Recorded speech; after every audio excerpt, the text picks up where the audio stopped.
Hola, ¿cómo están? Les damos la bienvenida a un nuevo capítulo de Influyentes acá en CNN Chile. Nuestro primer invitado de hoy es el destacado director de Orquesta Nacional Paolo Bortolameoli. Bortolameoli es el principal director invitado de la Filarmónica y director titular de la Orquesta Sinfónica Nacional Juvenil. Con él conversaremos del lugar del arte y la cultura en nuestro país, así como también en los modos de ampliar el acceso de toda la población a la cultura. Paolo, muy bienvenido a Influyentes. Muchas gracias.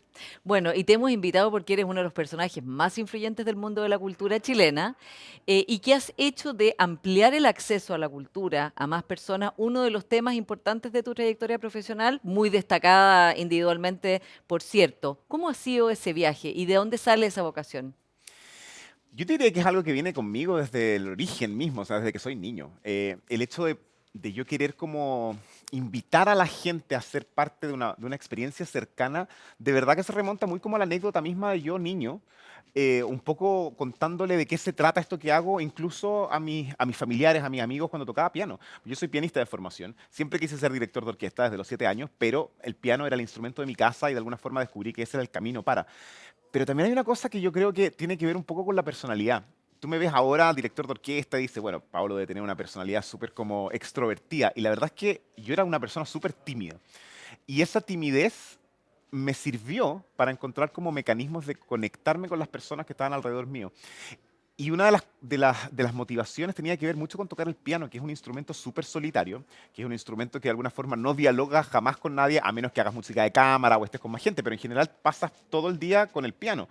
Y yo creo que eso, de alguna forma con la timidez natural, hizo que se generara hasta como necesidad de entablar un diálogo con los interlocutores que son los espectadores. Entonces desde muy niño sentí esa como ganas de que el músico es uno con el resto, con los músicos y por supuesto con la audiencia. Entonces cuando fui creciendo siempre busqué maneras muy genuinas de esa relación directa con el público. Y ahí, claro, comienzan a aparecer referentes muy clave. En el caso chileno, por ejemplo, estaba el programa Creaciones con Jorge Dam, que hablaba de forma Un súper, clásico. exactamente, y que hablaba de forma súper lúdica y de forma muy cercana. Después yo más grande descubrí la existencia de Leonard Bernstein, que se convirtió para mí en uno de los referentes máximos, porque Bernstein para mí no es solamente un director de orquesta, además que es pianista, compositor, pedagogo, sino que es sobre todo un comunicador. Y yo Sí. como decía, esta persona hace lo que yo creo que hay que hacer, que es como, claro, lo que yo estoy entregando es un producto artístico, ¿no? Una sinfonía, una sonata para piano, pero en realidad esto tiene que ver con comunicarlo a una audiencia, a un público que va a experimentar una situación del aquí y el ahora, que a mí Sí. es algo que me importa mucho. Paolo, y desde ese punto de vista a veces se piensa que la música clásica o el ballet, la ópera son como elitistas, que son para un público particular. ¿Son mitos eso? Porque tú cuando haces tus conciertos, por ejemplo, participas en estos conciertos que has organizado de música clásica no convencional, en lugares distintos, bueno, se llena de gente que a lo mejor normalmente no sería el público que se supone que es el público operático o de música clásica. Yo para contestarte eso siempre parto de la premisa de un ejemplo que yo ocupo. Cuando uno tiene a cargo un niño pequeño, sea tu hijo, tu nieto, tu sobrino o el amigo te dice, ¿me puedes cuidar a mi hijo de 2 años, 2 horas? Uno lo que hace con ese niño es jugar, ¿cierto? Y la forma en que tú juegas con ese niño tiene que ver con manifestaciones artísticas que nosotros lo hacemos de forma instintiva. Le cantas, bailas, pintan, actúan, títeres. O sea, el punto para mí de inicio es que el arte nunca ha sido una manifestación ajena a nosotros. Al contrario, el arte es la forma de comunicación primera. Es demasiado primitivo. Nosotros nos comunicamos a través del arte. Siempre lo hicimos, toda la vida. ¿Se llegó a un elitismo? Sí, pero esas son como, yo creo que desviaciones del camino. Por eso es que yo creo que recuperar ese espacio en el sentido de que el acceso a la cultura, el acceso al arte, no es solamente un derecho, sino que es algo que nos resuena de la manera más instintiva del mundo, no es tan difícil. En realidad es simple, es extender la mano de una manera muy como desde la ternura, ¿no? O sea, como decirte, mira, a mí me encanta esto, ven conmigo, que te lo voy a mostrar. Y te das cuenta que la reacción del público es igual de genuina. ¿Por qué? Porque hacer música o pintar, leer, bailar es algo que nos pertenece desde que somos especie humana. Entonces, Sí. para mí, no hay separación. Ahora, en estos recitales que haces de música clásica no convencional, bueno, en bodegas, Ujú. estacionamientos, con fiesta electrónica, después contigo conversando con el público, desde otra manera, pero como dices tú, la música que se toca es totalmente de la manera más profesional y rigurosa, ¿no? Sí, ¿Qué respuesta tienes de la gente? la más fantástica, la más eufórica. De hecho, la gente al final de cuentas entiende de qué se trata esto. Efectivamente, el nombre es muy elocuente, es clásica no convencional, pero lo no convencional tal vez tiene que ver con que justamente están estos como paradigmas preestablecidos de cómo debiese ser ejecutada esta música en términos de formato, no de forma. Es muy importante esa diferencia, porque el formato efectivamente uno tiene esa asociación. La música clásica pertenece a un teatro, o el ballet pertenece al tutú, o la ópera tiene que ser cantada de tal forma. Y resulta que tú puedes hacer la abstracción de esto y te das cuenta que ese es solo el formato. La forma, la esencia de esa misma, puede ser reubicada en distintos formatos y sigue siendo la misma. La reacción es eufórica, la gente le encanta. Mencionaste que la fiesta, o sea, la experiencia termina en una fiesta. Claro, pero es que si lo piensas, el arco narrativo de la experiencia tiene que ver con el encuentro. O sea, el llegar, el compartir, el ver, escuchar música, el hacer que tengas a los protagonistas conversando con el público, que puedas estar cerca de los instrumentos, y esto además termina en una fiesta, en realidad no es tan alejado de esta invitación como al rito del encuentro. Sí. Ahora, Pablo, tú, bueno, has sido director digamos, eres director en Chile, eres nuestra batuta de mayor proyección internacional, has estado en la Filarmónica de Los Ángeles trabajando con Gustavo Dudamel. Si tú estuvieras a cargo de un teatro, de uno de estos grandes teatros del mundo o de acá, ¿cómo incorporarías estas ganas que ves en la gente de participar, de estar, de conocer este mundo de la cultura? ¿Cómo integrarías eso de una manera muy efectiva, de que no haya barrera de entrada? Bueno, ni en el precio, pero a veces los precios son accesibles, ni tampoco en que la gente sintiera que eso no es para ellos. Se puede como cambiar, digamos, las programaciones, las maneras de hacer de una manera en que se incorpore a todas estas personas que quieren acceder a la cultura. Mira, voy a partir diciendo, bueno, yo soy actualmente el principal director invitado de la Filarmónica de Santiago, por lo tanto mi casa también es el Teatro Municipal. Además es una casa para mí espiritual, musicalmente sumamente relevante porque ahí es donde partió mi camino. Ahí fue cuando descubrí la música y desde ese entonces he tenido como mucho cariño al teatro. ¿Por qué digo esto? Porque el Teatro Municipal de hecho lo hace. O sea, el Teatro Municipal tiene una política de tener las puertas abiertas y de esa cosa como transversal. Están estos proyectos maravillosos, como por ejemplo el Pequeño Municipal, que es para que los niños desde muy pequeños tengan el acceso muy cercano a la música. Por otra parte, hablaste de los precios. Efectivamente, hay precios muy accesibles. Además, estamos hablando de Y hay de un mucho público nuevo en el municipal, exactamente. además. Y además es un patrimonio arquitectónico hermoso, un patrimonio cultural nuestro, que también es como que dan ganas de visitarlo.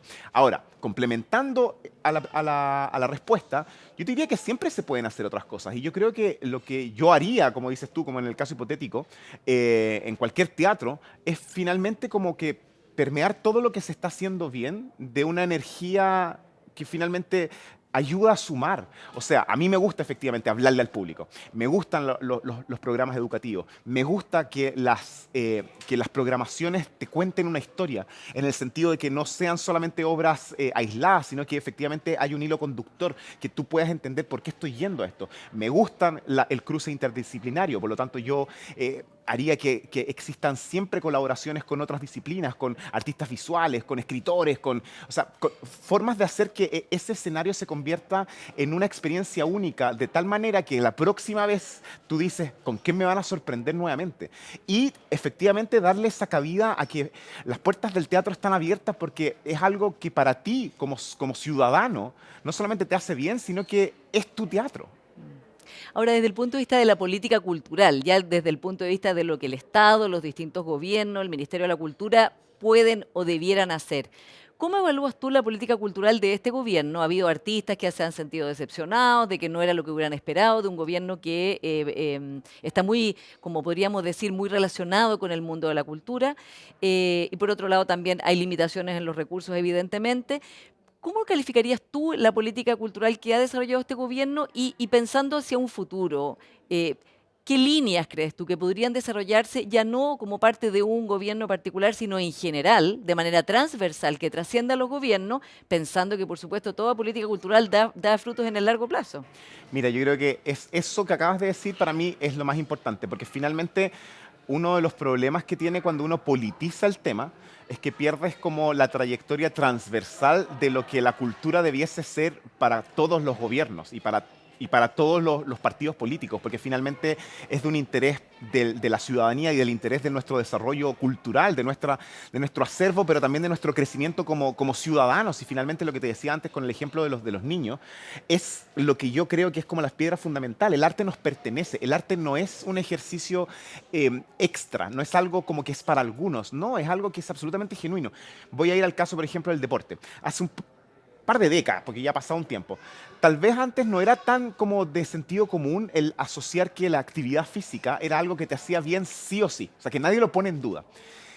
Yo quisiera creer que más pronto que tarde lleguemos a lo mismo con el tema de la cultura. El hecho de hacer música, de cantar en un coro, de tocar en una orquesta, no quiere decir que yo espere que hayan más músicos profesionales. Ojalá que sí, por supuesto que sí, porque nos hace bien a todos. Pero sí me gustaría que dentro de las políticas de Estado, las políticas públicas, ese apoyo a la educación artística, el apoyo efectivamente a los talentos que emergen para que se genere una especie como de visión hacia lo que se está haciendo desde aquí hacia el mundo, sea muchísimo más fuerte en recursos y también en un sentido como de discurso. Porque vuelvo al origen mismo, no tiene que ver con el partido político o el gobierno de turno, tiene que ver con la relevancia que nosotros como sociedad le damos al arte, a nuestros artistas y el beneficio que eso nos trae a todos. Sí, y en ese sentido, Pablo, ¿cómo ves la educación artística o el acceso al arte que tienen los niños y las niñas hoy día en todos los, digamos, en la Sí. educación pública, privada, tanto de los niños que tienen talentos especiales como de los niños que sin tener, digamos, una idea de seguir una carrera profesional en el arte, evidentemente se benefician muchísimo de tener ese acceso? Sí, yo quisiera que fuera más. Yo creo que a nivel como de la enseñanza artística en general, en los colegios, en las universidades, sigue siendo como visto como una especie como de actividad extracurricular y no desde el peso específico que tiene. De hecho, para mí, el arte debe estar integrada en la malla curricular de manera mucho más transversal. No es como que tenga una hora de música, no, es como la historia del arte, la ciencia, el lenguaje y la historia universal podría ser enseñada de manera conectada y darte cuenta que todo habla de lo mismo y que se complementan en esas visiones, no son excluyentes. Por eso te digo que desde ese punto de vista, claro, yo quisiera que fuese mucho más fuerte. También quisiera que fuese más fuerte el apoyo que se le da a los artistas, que efectivamente los artistas sientan que dedicarse al arte se puede, o sea, que puedes hacerlo, que existen más becas, que existe ese como reconocimiento muy potente de que esta no sigue siendo esa cosa como decimonónica, que es como la excentricidad y un poco como la aventura loca, casi suicida. Yo quisiera todo lo contrario, que eso fuese algo que ya quedara en el pasado, que efectivamente si yo digo, mira, ¿sabes que quiero ser pintor? Bueno, vamos, yo sé que puedes hacerlo, lo puedes lograr. Y eso, por supuesto, que no debiese solo depender de tu realidad familiar, por ejemplo, o si tuviste forjaste tu propio camino, también debiese venir de esa ayuda de que tu propio país te dé esas herramientas. No digo que no las existan, digo que yo creo que siempre se puede mejorar. Y esa es mi aspiración. Como artista, me gustaría efectivamente creer que las generaciones que vienen van a tener esa especie como de respaldo en el sentido de que no sientan que es tan temerario ese salto, sino Sí, que se sí. puede. Pablo, también la cultura, así como el deporte, son las instancias que unen al país, ¿no? O Ujú. sea, no sé, la emoción que puede causar cuando tú diriges en el teatro municipal una obra musical, la emoción que causa, no sé, un documental como La Memoria Infinita de Maite Alberdi, en fin, va creando una sensación también de cohesión social, de aquellos códigos que todos compartimos y que por lo tanto nos enriquecen en niveles muchísimo más, digamos, en niveles infinitos, sobre todo en un momento tan polarizado y tan conflictivo en todas partes del mundo. De acuerdo, sí. Desde ese lado, ¿cómo crees tú que debiera apoyarse a los artistas no que están partiendo, a los que ya están, de manera de que puedan llevar adelante esa misión tan importante que, más allá de sus logros individuales y grupales artísticos, sea también de ayudar a cohesionar a la sociedad? Bueno, yo creo que uno de los primeros pasos debiese ser tratar de despolitizarlo, insisto. Yo creo que a ver, a mí siempre me preguntan si es que yo encuentro que el arte es político o no. Y mi respuesta siempre es, el arte sí es político en su esencia misma. pero que sea político no significa que sea partidista. Yo no creo que tenga que ver con eso. Tiene que ver con que lo político tiene que ver con que hay una declaración, ¿no? Hay una declaración o humanista, o de principio, o de filosofía, lo que quieras. Siento que el riesgo de mezclar esos dos conceptos es que efectivamente cuando politizas a un artista o el arte que se hace, pierdes el foco de que al final de cuentas se trataba más de lo que decías tú. Es un recurso de cohesión, o es un recurso de acercamiento, porque es intrínsecamente humano, es una manifestación que todos nosotros entendemos. En la pandemia lo que más se hizo fue escuchar música, leer libros y ver películas. ¿Por qué? Porque lo necesitábamos, era el Claro, fue recurso un a mano. refugio, ¿no? Por supuesto, era tu refugio, exactamente, era el refugio de tu espíritu, era para como abrazarte a ti mismo. Eso nadie lo piensa, pero todo el mundo lo hace. Entonces cuando tú dices, ya, pero ¿y quiénes son los que hacen este arte? Son los artistas, ¿no? O sea, los artistas... Entre paréntesis, sufrieron muchísimo durante la pandemia porque no Exactamente. tenían ingresos No y tenían no hay, no ingresos, hay no estaba el escenario, no Claro, estaba el... y muchos además no tienen un ingreso estable, digamos, o sea, tienen que Exactamente. estar postulando, digamos, concurso a Fondos concurso. concursables, exactamente. Y lo que acabas de decir tú es como la respuesta. Finalmente, si todos nos cobijamos en ese abrazo de la necesidad, ¿no? De como de recurrir a ese refugio, que es el arte, que es el libro, bueno, ese libro lo escribió alguien, esa canción la escribió alguien y la tocó alguien, esa película también la ideó y la filmó alguien. Entonces, a eso voy, es como que es tan relevante para nuestra propia existencia el contar con arte a mano, que yo creo que la respuesta que viene inmediatamente después es entonces protejamos a nuestros artistas, si ellos son los que nos producen eso que necesitamos. Bueno, en ese sentido, como decía, uno de los temas que siempre salen, se ponen sobre la mesa de parte de los artistas y de los gremios artísticos es esta falta de un financiamiento permanente, ¿no? De compañías permanentes. Bueno, evidentemente hay algunas que sí lo tienen, pero otros Pero otros no, claro. actores, actrices, bailarines, si no están en una compañía, que hay pocas que tienen un elenco contratado, tienen que estar todo el tiempo en una vida que es bastante precaria y que se vio Es mucho el en la pandemia. freelancing como un poco incierto, porque al final de cuentas vas como por proyectos, Sí. permanentemente. Ahora, ¿eso correspondería a tu juicio debiera haber un plan del gobierno, que obviamente los planes, o estatales, que siempre van a estar compitiendo con otras necesidades muy grandes? Absolutamente. Y No también, digo que sea menos importante, pero sí, pasa no, esa realidad, por supuesto. de alianzas público-privadas, de cómo lo ves tú y sobre todo con tu experiencia internacional que es muy grande, con haber estado en la Filarmónica de Los Ángeles, o sea, ¿cómo ves tú un camino para que el arte se pueda, digamos, preocupar de sus artistas y que florezcan sin estar todo el tiempo preocupados de cómo se van a ganar la vida? Es muy difícil responder a esa pregunta porque al final de cuentas pusiste en la mesa justamente todas las opciones y cada una de ellas tiene como realidades distintas. Por ejemplo, hablaste de los privados. Es mucho la realidad que tiene que ver en Estados Unidos, por ejemplo, que se mantienen todas estas cosas a través del donor, ¿no es cierto? Como que los mecenazgos gigantes, pero eso también está trayendo un problema importante en la realidad de Estados Unidos actualmente con el arte, porque eso tiene mucho que ver con el arte que esa persona en específico Claro, aprecia. van haciendo una curatoría al dar plata, digamos. Exactamente. Y también puede pasar, que está pasando, que los hijos de esas personas ya no estén interesados en el arte, sino que quieran poner todo ese capital en la tecnología, por ejemplo. Entonces también hace que estos, si bien se sustenta en un principio que a mí me parece fantástico, que es la filantropía, tampoco es una garantía. Por otra parte, está esta cosa del, claro, el apoyo estatal, pero también, como dijiste tú, también tiene que ver con la distribución de los recursos y las prioridades. Pero yo creo que también tiene que ver con eso, tiene que ver como con esta cosa de observar el presupuesto y también intentar ampliarlo en el sentido, yo soy súper consciente de la cantidad de necesidades que existen, por supuesto. Yo creo que sería súper irresponsable si era un discurso como solo interesado en los artistas. Y por eso es que trato de siempre como mantenerme al margen de la politización, porque finalmente tampoco quiero que esto se transforme como en una bandera de lucha de un partido o de otro para ganar votos. Yo vuelvo a la trascendencia que es como más profunda, que tiene que ver con que esto debiese permearnos a todos en un sentido como de filosofía, como de entendimiento.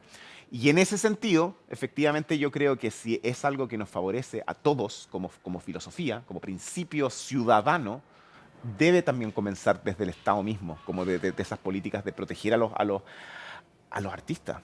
Y pensando en un nivel nacional, como estamos hablando, Pablo, cuando uno ve la imagen de Chile afuera, la imagen de Chile en el exterior, y lo habrás visto tú, en general, bueno, está el paisaje chileno, en fin, pero en general la imagen más potente de Chile son sus artistas, ¿no? Son sus bueno, personas como tú, personas como, no sé, cineastas, estamos hablando de Maite Alberdi, Pablo Larraín, Rodolfo Guzmán, el chef, ¿no?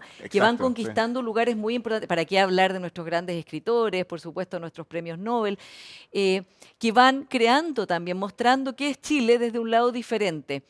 ¿Tú crees que debe potenciarse más eso de una manera más coordinada, como modo de mostrar también, como decía, una ventana, aquí es Chile, a través de estas personas? Es una buena pregunta. La verdad es que nunca lo había pensado así como si es que, o sea, visto desde afuera, efectivamente a mí me consta que se hace, que como que es un producto de exportación de orgullo. Siempre lo ha sido, no solamente en el presente. O sea, en el sentido de que, no sé, que, bueno, en el mundo de la música clásica, por ejemplo, que a mí a veces me apena un poco que el chileno no sepa quién es Claudio Rau, pero sí el mundo lo sepa, Claro. como no solamente uno de los más grandes pianistas chilenos, sino que uno de los más grandes músicos de la historia. O sea, ese nivel de grande es Claudio Rau, a ese nivel. Es de los más grandes, punto.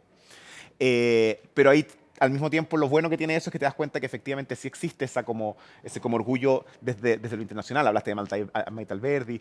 Efectivamente. ¿Por qué? Porque yo creo que no es solamente motivo de orgullo, sino que es motivo de identificación, ¿no? Al final los artistas proyectan la identidad de un país también. Además con su geografía, además con su gastronomía. Tiene que ver mucho como la mirada específica que tenemos. Porque para mí el artista al final de cuentas es eso, es como un corresponsal, es uno que manda una radiografía muy certera de un momento y de un lugar. Entonces, hacerse eco de eso a través de sus artistas le beneficia a un país. Yo no entraría a criticar cómo se está viendo afuera, simplemente decir que si es así, que lo siga haciendo. Yo creo que es lindo que el nombre de un país viaje también a través de los ojos de sus artistas. Sí. Tú trabajabas en la Orquesta Filarmónica de Los Ángeles con Gustavo Dudamel, o sea, algo muy importante, y decidiste no seguir haciendo eso. Entonces estás acá, bueno, viajas mucho también. Pablo, ¿qué te gustaría a ti lograr, ya que estás acá, pudiendo estar quizás en muchos otros lugares del mundo? ¿Qué te gustaría lograr acá en los años que vienen, de manera de que este sueño o esta vocación tan grande de ampliar el acceso a la cultura se pueda hacer carne de una manera, pero muy, muy potente? Yo creo que una mezcla, porque finalmente sí, efectivamente lo de Los Ángeles fue fantástico. Trabajé con Gustavo, que, bueno, fue un sueño, pero aparte que es como es un referente muy relevante, un poco como, no solamente como latinoamericano, de estar en esas ligas, sino que también porque tiene una filosofía con la que yo comulgo mucho, que tiene que ver con esto, que la música finalmente es como este derecho universal que nos convoca y nos une. Y eso reafirmó muchas de mis creencias. Cuando terminé con Los Ángeles, igual sigo con una carrera internacional que trata como esto, como decías tú, de viajar como en un circuito europeo, estadounidense, asiático, qué sé yo. Pero esto de poner un pie en el Chile, en realidad, en rigor, nunca dejé de tenerlo. ¿Por qué? Porque es mi país, uno. Dos, porque efectivamente me gusta, no sé si la palabra es misión, porque a lo mejor es muy pretenciosa esa palabra, simplemente me hace sentido, me hace mucho sentido que el que uno pueda seguir desarrollando estas visiones que tiene respecto como se habla mucho como de la democratización del arte, se convierta en una realidad, en el sentido de que, ¿qué me mueve a mí? La música, pero sobre todo lo que esa música produce. Y lo que produce es una sensación, creo yo, de un encuentro muy genuino. Me gusta que los teatros estén llenos, entonces me gusta que el público se renueve, me gusta que vayan niños, que vayan adultos, me gusta dirigir en el Teatro Municipal, pero también un CNC en una bodega, porque siento que no son incompatibles, absolutamente todo lo contrario. Yo creo que todas esas visiones son todas complementarias, porque finalmente estamos hablando de exactamente lo mismo, que es hacer algo que le hace sentido a la gente cuando esa gente es parte de ese colectivo, Sí. de ese aquí y ese ahora. Se nos acaba el tiempo, pero una última pregunta. Conversando contigo, uno siente un optimismo sobre Chile, su gente. Bueno, tú trabajas además en la Orquesta Sinfónica Juvenil, ¿no? Ujú. Diriges esa orquesta, trabajas con gente joven. Queda uno con la sensación de que Chile es un país vibrante, un país que tiene muchas posibilidades.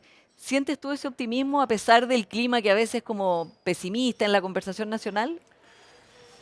Bueno, yo soy una persona optimista en general, pero sí, o sea, yo me nutro de la energía. Bueno, gracias por citar el hecho de que soy director, sí, de la Orquesta Sinfónica Nacional Juvenil, porque eso también para mí es un combustible inagotable, porque finalmente trabajar con jóvenes, mi labor es inspirarlos a ellos, pero en realidad son ellos los que me inspiran a mí, porque ese talento es el reflejo de una decisión, de unas ganas. Es como yo quiero ser músico. Y cuando tú ves que todos los años sigue habiendo gente que quiere postular para ser parte de la Orquesta Sinfónica Nacional Juvenil o de otras orquestas nacionales, juveniles, infantiles, aun si esos no van a ser músicos profesionales, te dice, este es un país que quiere esto. Entonces, si esto es lo que quieren y si está el talento, uno lo único que puede hacer es como rendirle homenaje a esas ganas y dar lo mejor posible para que esto siga creciendo. Sí. Paolo, muchas gracias por esta conversación en Influyentes. A ti. Vamos a ir a una pequeña pausa y ya seguimos con más Influyentes acá en CNN Chile. Y nuestra siguiente invitada es María Teresa Vial, presidenta de la Cámara de Comercio de Santiago. Con ella vamos a hablar de economía, comercio y de cómo llegar a acuerdos en momentos en que resulta tan complejo. Ya volvemos.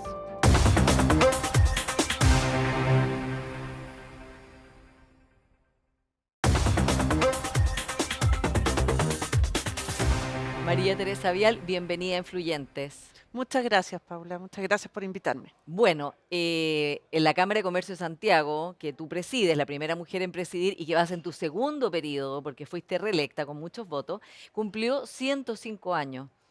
¿Cuál es tu balance de lo que has logrado en este segundo mandato que ya va avanzado y sobre todo de cara a todos los desafíos que tiene nuestro país hoy día? No es una pregunta fácil. La verdad es que yo creo que hemos avanzado en la modernización primero del gremio y eso me parece muy relevante. Es un gremio que si bien tiene 105 años, tiene una mirada de futuro muy relevante y eso no solamente se dice, sino que también se hace. Tenemos, por ejemplo, una nueva categoría de socios que se llama Startup. CSS.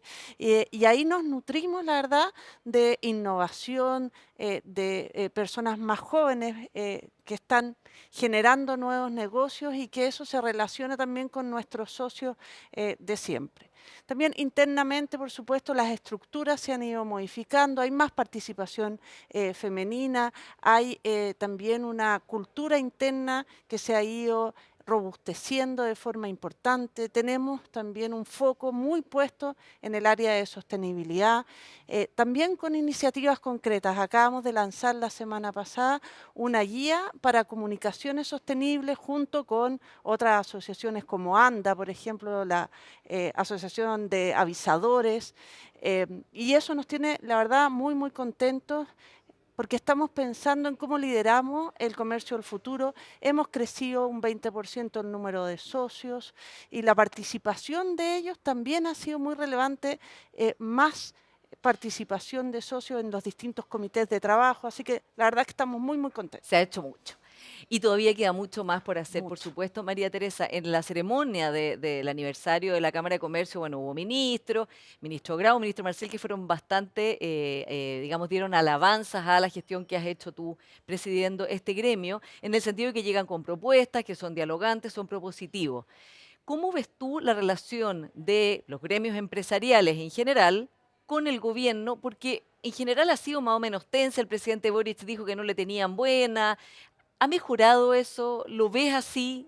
Yo creo que eso es una mejora continua que tenemos que hacer con todos los gobiernos. Nosotros hemos trabajado con 29 presidentes hacia atrás en estos 105 años y pretendemos seguir trabajando con los presidentes que vengan. La verdad es que las empresas no pueden esperar a generar relaciones nuevas y distintas todo el tiempo. Tenemos que pensar que representamos en mi caso, 2.600 empresas que tienen todas, digamos, el espectro que existe en Chile de distintos enfoques, distintos pensamientos y por lo tanto tenemos que tratar de llegar a buenos resultados para las empresas. Las empresas no se congelan, viven el día a día y por lo tanto es muy relevante tener las mejores relaciones posibles institucionales y también personales, porque las instituciones las hacemos las personas. Sí. Y por lo tanto uno puede ser muy, muy firme en las posiciones y ser justos también con las personas. Y yo creo que la justicia pasa también por reconocer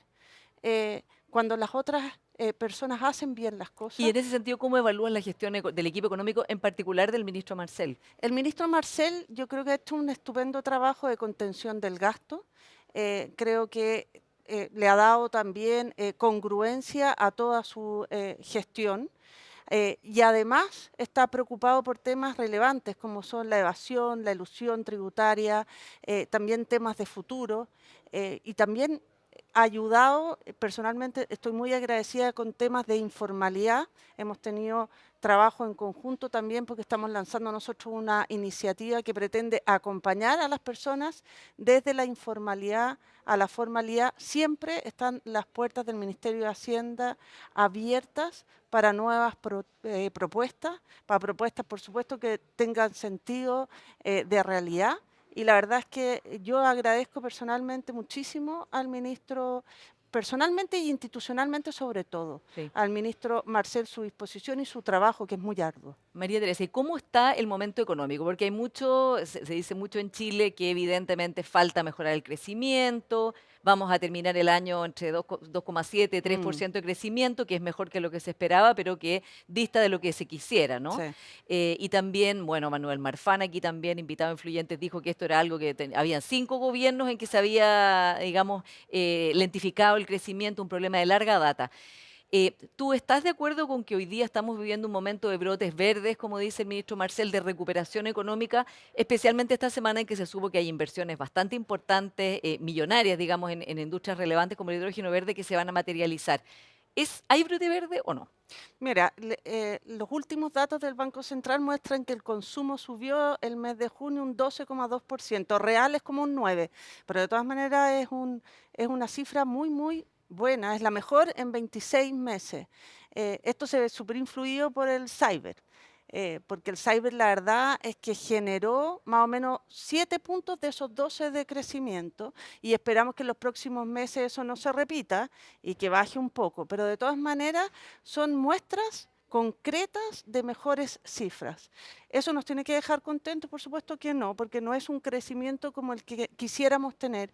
Y además hemos visto, lamentablemente, que hay un desacople entre las cifras de crecimiento y la creación de empleo. Y eso sí que nos tiene que ¿Y por qué preocupar. está pasando eso? Eso pasa por un montón de factores. Pasa porque, por supuesto, la tecnología influye y reemplaza a muchos trabajadores, pero también pasa porque hemos aumentado considerablemente el costo de contratación. Hay muchas normas, y esto lo hemos señalado y se lo hemos señalado también a la ministra Jara, que nosotros compartimos el propósito de esas normas, 40 horas, que se eleve el sueldo mínimo, que podría estar en desacuerdo con aquello, pero todas juntas generan un efecto que puede ser muy malo para el empleo. Tenemos un 8,2% de desempleo y hemos visto que este año hemos aumentado ese costo en un 20% para las empresas. Entonces, como sociedad nos prometimos no dejar nunca más a nadie atrás. Y claro, elevamos las condiciones para nuestros trabajadores y trabajadoras. Muy bienvenido sea eso, pero tenemos que equilibrarlo con las 850.000 personas que no tienen trabajo y los 2.600.000 que tienen un trabajo informal. Informalidad, ¿no? Y que Mm, muchas mujeres, además, y vamos a mucho. hablar largamente de informalidad. Desde ese punto de vista, María Teresa, de aquí hacia adelante, en lo que resta de gobierno, qué crees tú que es prioritario de manera de, como dices tú, bueno, que se acople todos estos brotes verdes a que haya un mayor empleo? Sí, yo creo que tenemos que mirar los efectos de estas normativas en su conjunto y evaluarlas en su conjunto, de manera de no retroceder, seguir avanzando, pero con equilibrio. Yo creo que eso es muy, muy relevante. Y también intentar llegar a acuerdos. Antes soñábamos con grandes acuerdos. Yo creo que tenemos que tener los dos pies bien puestos en la realidad y avanzar en los acuerdos posibles. Y me refiero a esto porque, por ejemplo, en el tema de pensiones, hace mucho tiempo que pensamos que 3 puntos de cotización individual son buenas noticias, ¿no? Eh, y no hemos demorado 10 años. Si hace 10 años tuviéramos 13 puntos de cotización individual, probablemente la condición de muchas personas sería mejor. Entonces, buscar, y no digo que solo sea esta, pero buscar acuerdos, aunque sean limitados, de manera tal de no seguirnos excusando en nuestros desacuerdos grandes para no avanzar en pequeñas medidas que pueden hacer la diferencia. Y no son todas legislativas, hay un montón de medidas que podemos tomar y que tengo claro que el ministro Grau y el ministro Marcel van tomando, pero que podríamos intensificar. En la medida de lo posible, como diría don Patricio Elwin. En la medida de lo posible, porque yo creo que además que destrabando y avanzando después, a lo mejor podemos volver a soñar con grandes acuerdos. Ahora, es muy interesante lo que planteas tú, María Teresa, además eres mediadora, eres experta en arbitraje, entonces, ¿cómo es posible acercar posiciones? Porque lo que se ve, por ejemplo, en pensiones, es que a pesar de que hubo ahora un comité técnico, a pesar de todas las comisiones que hubo antes, pero digo ahora mismo, un comité técnico que saca conclusiones, que llega a acuerdo en algunas cosas, en otras no, pero que hay ahí por lo menos un acercamiento. La verdad es que después se le empieza como a sacar piso a ese consejo, empiezan Mm. a darse cuenta que en realidad parece que no estamos avanzando mucho. Ojalá no sea así.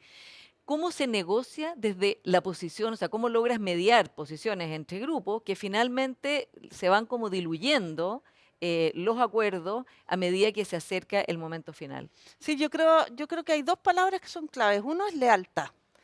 Uno puede tener posiciones firmes, y hay que tenerlas, defender las posiciones firmes, pero al mismo tiempo reconocer las equivocaciones y reconocer que a lo mejor otro tiene un aporte que yo no visualicé en ese momento. Y por lo tanto, en estas conversaciones, esto de colaboración que se habla, realmente estar dispuesto a que me convenzan de que estaba equivocado, realmente también reconocer y reconocer públicamente los logros de los otros. Y eso me parece clave, o sea, si no, no hay ninguna posibilidad. Y también buscar los propósitos en común. Con la ministra Jara, por ejemplo, tuvimos discrepancia respecto de cómo interpretábamos la ley de 40 horas y fue público, pero con mucho respeto. Y posteriormente nos juntamos en la misma semana que habíamos tenido las discrepancias y dijimos, bueno, cada uno tiene su posición, estos son los argumentos de las dos posiciones, pero si nos quedamos ahí no avanzamos. ¿Qué hacemos? Hagamos una mesa técnica, llevemos a las empresas que tengan la dificultad y en la práctica solucionemos esto para que sea una buena noticia para los y las trabajadoras y para también cuidar los ambientes y las culturas internas en las empresas. Y yo creo que fue un éxito, sin cambiar la posición de cada uno, pero llegar al propósito común. Ahora vamos a un tema que es muy importante para el sector del comercio, que es la informalidad, como hablábamos, ¿no? La cantidad de gente que tiene trabajos informales y el comercio informal Mm, que inunda especialmente el centro de Santiago. mm. El nuevo director de Impuestos Internos, o que va a ser, o candidato a director de Impuestos Internos, Javier Echeverri, un histórico de Impuestos Internos, ha dicho que va a combatir la informalidad también, porque evidentemente no pagan impuestos. Lo vemos en el centro, María Teresa, en que están vendiendo casi el mismo producto Mm. una persona en la calle, que además no es la dueña de esa carpa ni nada, y al frente tiene una tienda en que se vende lo mismo, pero esa tienda paga empleados, paga salario, paga derechos sociales, etcétera, etcétera. ¿Qué expectativa realista tienes tú de que esto se aborde y de qué manera te gustaría verlo reflejado? Sí, yo creo que el comercio informal, bueno, 28%, no solamente el físico, también en el comercio electrónico tenemos mucho comercio informal. Y yo creo que no hay una sola bala de plata, pero hay muchas medidas que podemos tomar. Hay algunas que se están tomando en el próximo pacto tributario, que es, por ejemplo, eliminar los de minimis, o sea, que uno pueda traer muchos productos de afuera con una exención de $44, porque la verdad es que las personas, los comerciantes en Chile pagan impuestos desde el $1 y muchos de esos productos terminan en el comercio informal. Y una serie más de medidas que nos parecen muy correctas. Y también hacernos responsables, porque yo creo que es importante que empecemos a cambiar la cultura y que nos hagamos todos responsables, porque si el comercio informal está en la calle, Es porque alguien lo es compra. porque alguien lo compra. Y también hacernos cargo de la necesidad. Vemos que en general cuando hay necesidad, muchos recurren a nuestro sector, al comercio, porque es lo más fácil de poder emprender, digamos, informalmente. Entonces creemos que necesitamos herramientas ahí que ayuden a esas personas a un camino a la formalidad. Y ahí tenemos este proyecto que te comentaba, Paula, que se llama Seguridad en un clic, que es a través de la tecnología, de una app, empezar a acompañar a esa gente a la formalidad. ¿Y cómo? Uno paga, por ejemplo, un servicio, una persona que va a hacerte un servicio, un electricista, lo que sea, a tu casa y en vez de en vez de darle una propina o lo que sea, vas contribuyendo en forma gradual a su seguridad social con los montos que cada uno vaya estimando. O sea, es como un camino hacia la formalidad, ¿no? Ahora, Sí. en el comercio digital pasa que hay gente que vende, no sé, en Instagram ¿Mm? muchas cosas, ¿no? Esas son personas que podrían ser una empresa, ¿no? Y podrían ser un comercio establecido. ¿qué, o sea, más allá de que cada persona diga, bueno, esto es informal, no paga impuestos, pero es difícil porque también es una oferta atractiva, ¿debiera haber mayor sanción desde el punto de vista del Estado con esas personas? Sí, yo creo que debiera haber mayor sanción y mayor persecución. ¿Hay alguna medida ahí que que está promoviendo también el ministro Marcel, que es cuando las personas tienen más de 50 transacciones del mismo monto a su cuenta, que el Servicio de Impuestos Internos pueda de alguna forma fiscalizar aquello para saber si corresponde a un comercio informal electrónico, por ejemplo? Yo creo que la tecnología ha avanzado tanto, tenemos inteligencia artificial, hay muchas posibilidades de una fiscalización más apropiada de este tipo de competencia desleal para las empresas que realmente sufren tener que pagar todos los impuestos, las leyes sociales, hacer las cosas bien, responder a los consumidores y que están siendo perjudicadas con esta competencia que es totalmente desleal. Ahora, el comercio ambulante es otra historia, no es gente que hay un camino hacia la formalidad, porque sabemos que ahí operan mafias, las personas que están ahí con los toldos azules, esos Sí, no se ponen solos, digamos. sí. ¿Qué estimación tienen ustedes de eso, María Teresa, en su estudio? Porque además es algo que digamos, va ganando espacio en la ciudad de una manera impresionante, particularmente en Santiago. Sí, nos preocupa muchísimo, porque además si vemos en la región, por ejemplo, cuando uno va a Perú, eh, nos señalaban ahí las autoridades que tienen más de 70% de informalidad y la verdad es que cuando se cruzan ciertos umbrales es muy difícil retroceder, entonces es un problema que nos tenemos que hacer cargo ahora. Es muy difícil de estimar en cuanto al monto, porque no tenemos cómo fiscalizarlo, la verdad no tenemos cifras oficiales, pero sabemos que va en aumento, que además por algunos estudios que tenemos, la gente manifiesta que se siente muy insegura cuando hay comercio informal en la calle porque se está utilizando el espacio físico para otras actividades y la verdad la movilidad se ve más reducida. Pero la gente sigue comprando, porque si no, ese comercio no Claro, estaría porque es ahí. más barato. Porque es más barato, porque hay necesidad, porque no tenemos conciencia de que nuestros intereses particulares de comprar más barato la verdad es que tienen que también equilibrarse con el interés de toda la sociedad. Y eso nos pasa en todo. Eh, las decisiones tienen costos. Y cuando hablábamos de cómo relacionarnos distinto con entre autoridades, entre instituciones, también yo creo que pasa por compartir parte de esos costos. Las decisiones difíciles tienen costos y uno debiera apoyar cuando la autoridad o cuando las personas somos capaces de afrontar esos costos porque entendemos que el bien que estamos promocionando es superior. Poner el bien superior también en algún momento, ¿no? En la agenda pública. Ahora, otro tema muy importante para todas las personas, muy importante para el comercio en Santiago, es la delincuencia, ¿no? El crimen organizado, la delincuencia habitual. Se ha discutido mucho, bueno, y que es una preocupación de los asociados, por supuesto, de la Cámara de Comercio de Santiago. Se ha discutido distintas medidas, el senador Insulza pidió estado de sitio, en fin. ¿Qué piensas tú que debiera hacer? ¿Crees que es pertinente, dada la crisis de seguridad que tenemos, el avance del crimen organizado, que en la región metropolitana o en ciertas partes de Santiago haya colaboración de militares en la lucha contra la delincuencia, de alguna manera, digo, directa o indirectamente? Sí, yo creo que es una evaluación que corresponde al gobierno que tiene el uso exclusivo de la fuerza. Creo que el gobierno de turno tiene que ser muy flexible para ver si esas medidas están o no dando los resultados posibles y creo que restringir las libertades de las personas siempre tiene que ser la última opción y con fundamentos muy categóricos, muy pesada la decisión. Y por lo tanto, creo que es el gobierno el que tiene que ir evaluando. Ahora, O sea, no un estado de sitio ahora, digamos, no, no, el no. gobierno tiene las herramientas, el gobierno tiene también la información de inteligencia con la cual tiene que tomar esa decisión. Ahora, yo creo que no nos podemos excusar tampoco en que sea el uso de la fuerza exclusivo del Estado y del gobierno de turno para no apoyar. Y en el sector privado hemos visto que la inversión en seguridad en los últimos 10 años se ha multiplicado por 5 veces y en prevención también. O sea, desde todos los sectores tenemos que apoyar de alguna forma, pero también tenemos que exigir y exigir resultados.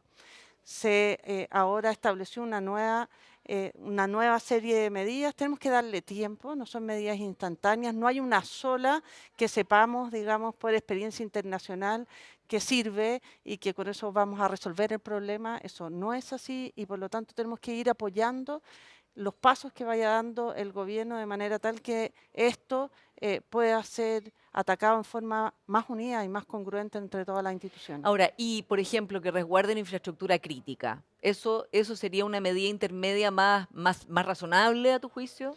Yo creo que hay un camino que tenemos que ir recorriendo y que tenemos que ir probando y que probablemente puede ser una buena medida, no sé si en este minuto, porque no tenemos desde el gremio o las personas, no tenemos toda la información que manejan las unidades de inteligencia, que maneja el gobierno para la toma de decisiones. Entonces, creo que tenemos que apoyar las decisiones que se toman en los momentos que se toman y exigir resultados, pero no proponer nosotros las medidas, porque la verdad es que no tenemos todos los antecedentes. Sí. Y creo que en eso tenemos que apoyar las medidas que se vayan tomando. María Teresa, y otro tema que está muy en el radar de la agenda pública es el anuncio que ha hecho el gobierno de construir una cárcel de alta seguridad eh, en el sitio que está aledaño a la ex penitenciaría en la calle Pedro Montt, y que ha producido, por supuesto, el rechazo de la alcaldesa Iracy Hasler y de todo el consejo del municipio de Santiago. ¿Qué piensas tú de eso? Bueno, la penitenciaría de Santiago tiene una sobrepoblación de 1000 presos, más o menos. Este anexo de cárcel de alta seguridad es para 500. Y la verdad es que estos presos que no tienen la separación adecuada hacen que la cárcel no sea disuasiva para las personas más peligrosas y que sigan operando desde la cárcel. Y hay que tener una cárcel de alta seguridad que no puede demorar 11 años en construirse y por lo tanto debiéramos pensar que tenemos ya ahí un número de sobrepoblación y que si tuviéramos otro edificio, otras condiciones para poder sacar de esa misma cárcel parte de esa sobrepoblación y poder darle otro régimen probablemente para el barrio, para el sector, no sería una mala noticia. Ya, pero la cárcel de alta seguridad, eso sí, en otro lado. No, la cárcel de alta seguridad vendría siendo un edificio Ah, adicional a esta misma, ya, o sea, porque ¿no lo consideras tan nocivo para la ciudad? la verdad es que todos tenemos que pagar costos y lamentablemente construir una cárcel no es popular para nadie, pero tenemos que ver también qué es lo más eficiente. Lo más eficiente, probablemente, y según lo ha señalado el ministro de Justicia, es construir una cárcel cercana al centro de justicia por la peligrosidad de tener que trasladar a presos de esas características y también tenemos que considerar que tenemos ahí un penal que está sobrepoblado y que finalmente no es disuasivo para las personas más peligrosas que están ahí mismo dentro. Bueno, como primera mujer en presidir este gremio, te pusiste metas también en materia de género, abrir la puerta a otras mujeres, que lo has hecho, por supuesto, al interior de la institución. Pero desde el punto de vista de la sociedad, María Teresa, ¿qué medidas prioritarias tomarías ahora en este gobierno, no esperar al siguiente gobierno, en materia de brechas para las mujeres? Porque tenemos brecha de acceso al trabajo, tenemos que las mujeres tienen un desempleo más alto que los hombres, tenemos que no hay sala cuna universal y eso explica en parte también o en gran parte por qué mujeres vulnerables no pueden trabajar. Tenemos distintas desigualdades. ¿A qué te evocarías tú en una agenda que además se pueda sacar en una alianza público-privada? Sí, bueno, nosotros nos estamos preocupando de ese tema porque no creemos que el país pueda salir adelante con el 50 o más por ciento de la población en puestos menores de los que debieran tener o definitivamente sin las oportunidades para las cuales están preparadas. Y tenemos ahí con Comunidad Mujer varias iniciativas y también tenemos un Zoom de género que vamos mostrando todos los meses estas brechas y tratamos de proponer medidas para poder ayudar a las mujeres a tener las oportunidades que correspondan.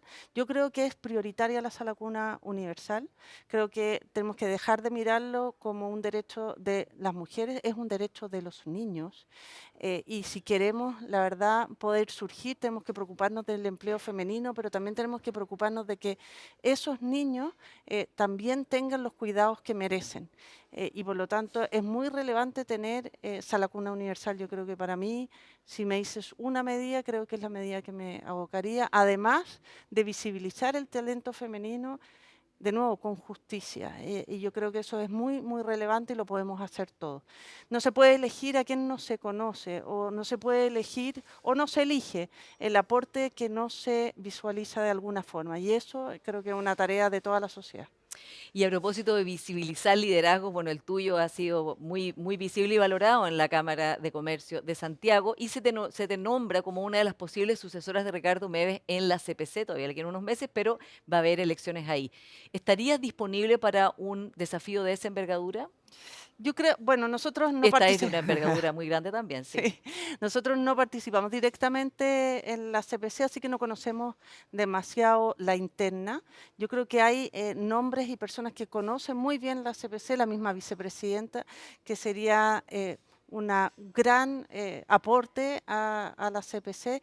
Y la verdad es que yo estoy muy abocada a mi segundo periodo en la Cámara de Comercio de Santiago. Tengo 2 proyectos estrella, el que conversábamos de seguridad en un clic y otro que tiene relación con la resolución de conflictos, y la verdad es que me encantaría poder impulsar esos dos estos próximos 2 años, preocuparme de eso. Y en todo caso, hay varias mujeres nombradas como tú y Sí, Susana Jiménez para la CPC, así que quizás ese gremio se va a romper ahí un nuevo techo de cristal porque nunca han tenido una mujer presidiéndolo. sí, así es. María Teresa Vial, muchas gracias por esta conversación. Muchas gracias, Pablo. Y a ustedes, como siempre, muchas gracias por su sintonía y nos encontramos el próximo domingo.